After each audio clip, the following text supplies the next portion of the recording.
culon. Filipus terus terang khawatir, saudara. Apa bisa ya? Apa sanggup? Nah, saudara, Filipus mengetes dia.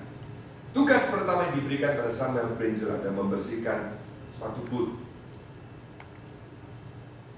Apa yang terjadi? Samuel Pringle merasa, aduh, ngapain aku jauh-jauh dari Amerika ke sini kalau suruh bersihin sepatu aja. Tapi malam itu, saudara, Samuel Pringle mendapatkan vision, di mana di dalam visi yang dia terima itu dia melihat Yesus sedang jongkok, saudara, berlutut membersihkan kaki murid-murid. Berkat vision itu, Samuel Pringle berkata, kalau Yesus saja mau melakukan itu, aku juga mau membersihkan sepatu seperti itu. Saudara, bagaimana dengan kita? Tuhan bilang, kalau kita mau menjadi yang besar di dalam kerajaannya, kita harus juga melayani. Melayani ini, saudara, memang bisa dalam bentuk yang bermacam-macam. Istilah pelayan, ya, doulos atau budak, itu juga sinonim dengan istilah deacon. Ya. Jadi deacon, kalau saudara mau tahu, itu bukan jabatan yang bergengsi, saudara. Jadi deacon. Karena apa? Arti deacon itu apa? Budak, saudara. Sama dengan doulos. Saya bersyukur beberapa dari saudara mau menjadi budak, menjadi deacon, ya. Tapi sebetulnya panggilan ini bukan hanya untuk orang tertentu. Kalau kita menjadi warga negara Allah, maka kita semua ini terpanggil juga menjadi deacon, menjadi doulos. Siapa yang kita layani? Sang raja kita. Tapi jangan lupa, kita melayani dia karena dia lebih dulu melayani. Dia terlebih dahulu memberikan teladan bagaimana dia yang maha mulia, yang maha besar, pencipta langit dan bumi, merendahkan diri menjadi manusia. Bahkan waktu dia menjadi manusia, dia melayani, dia melakukan apa yang seorang budak melakukan. Itulah sebabnya, saudara, James Packer, dia katakan, Christian service therefore means first and foremost living out a slave relationship to one's Savior. Ingat minggu lalu saya membahas pentingnya keseimbangan dalam relasi kita dengan Tuhan. Di satu pihak kita adalah anak Tuhan, Bapa yang mengasihi kita. Di lain pihak kita adalah hamba Tuhan, Raja kita.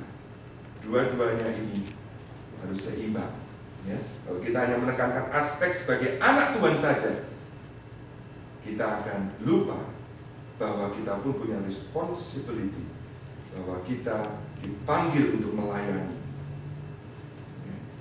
Sebaliknya, kalau kita lupa bahwa kita adalah anak Allah, kita juga tidak akan bisa menikmati status kita sebagai hamba. Jadi dua-duanya, saudara, perlu kita miliki. Kemudian bagaimana raja kita mengatur kerajaannya, masih di ayat ke-28 bagian akhir. Saya baca lagi ayat 28 mulai dari awal. Sama seperti anak manusia datang untuk dilayani, bukan untuk dilayani, melainkan untuk melayani. Dan yang kedua apa? Untuk memberikan nyawanya menjadi tebusan bagi banyak orang. Dengan kata lain, saudara, raja kita memimpin kerajaan Allah ini dengan memberikan nyawanya atau berkorban bagi yang dilayani. Saudara, ini sangat berbeda dengan para pemimpin dunia pada umumnya yang sering kali tidak segan-segan mengorbankan orang lain untuk mempertahankan jabatannya. Kalau saudara mengikuti atau suka membaca sejarah, saudara, kita lihat bagaimana para raja Bahkan di dunia modern dengan para pemimpin, para presiden, ya, berusaha untuk menyingkirkan musuh-musuh politiknya dengan berbagai macam cara, disingkirkan. Mereka dianggap mengancam kedudukannya, disingkirkan, saudara. Tapi Yesus tidak demikian. Dia sebaliknya, saudara, justru mengorbankan nyawanya demi menyelamatkan umat manusia yang Dia kasihi. Nah, ini juga Tuhan mau menjadi kerelaan kita, saudara, sebagai anak-anak kerajaan. Rasul Paulus yang mengerti akan konsep pengorbanan ini, di dalam surat-suratnya dia mengingatkan jemaat-jemaat yang akan kita coba lihat beberapa. Ya, yang pertama dari Filipi 2 ayat 3-4. Filipi 2 ayat 3 dan 4.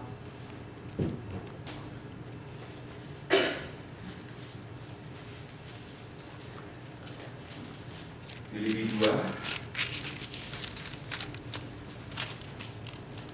3 dan 4.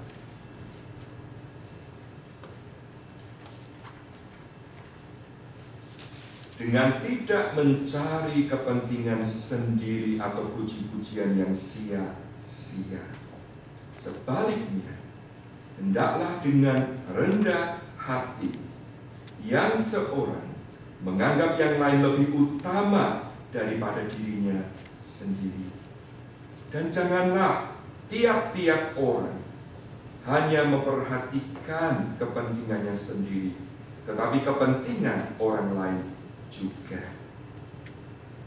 Hendaklah kamu dalam hidupmu bersama menaruh pikiran dan perasaan yang terdapat juga dalam Kristus Yesus.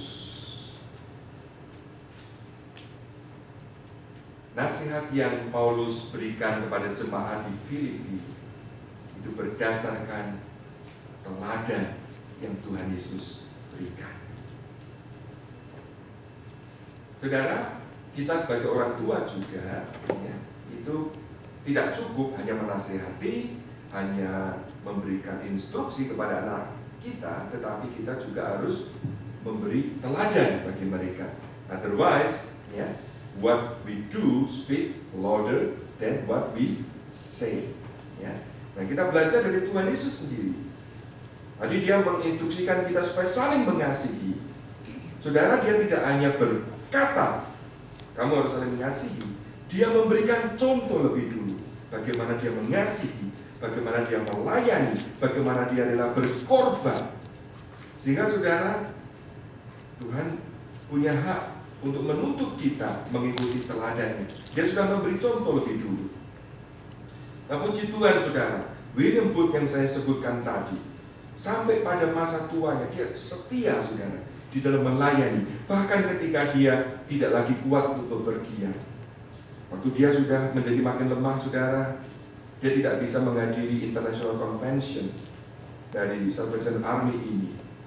Nah, dia hanya diminta untuk mengirim satu pesan, apa yang dia mau sampaikan kepada peserta conference itu. Ternyata dia hanya cukup kirim satu kata, saudara. Sudah bisa tebak apa itu? Satu kata yang William Booth kirim kepada peserta conference. Satu kata aja, others. Others. Maksudnya apa, saudara? Dia mau ingatkan para peserta itu, jangan hanya memikirkan diri sendiri, pikirkan yang lain.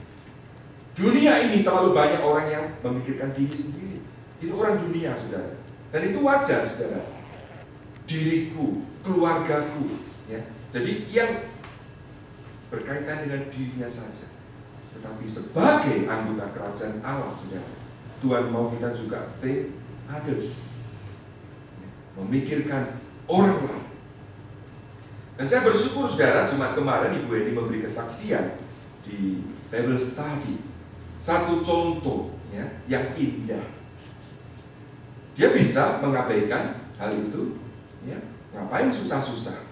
Apalagi ada risiko dimarahin dan sebagainya. Bagi yang belum dengar, saudara, waktu itu Bu Eni lagi setir mobil mau masuk highway, ya lihat ada seorang pemuda yang di pinggir jalan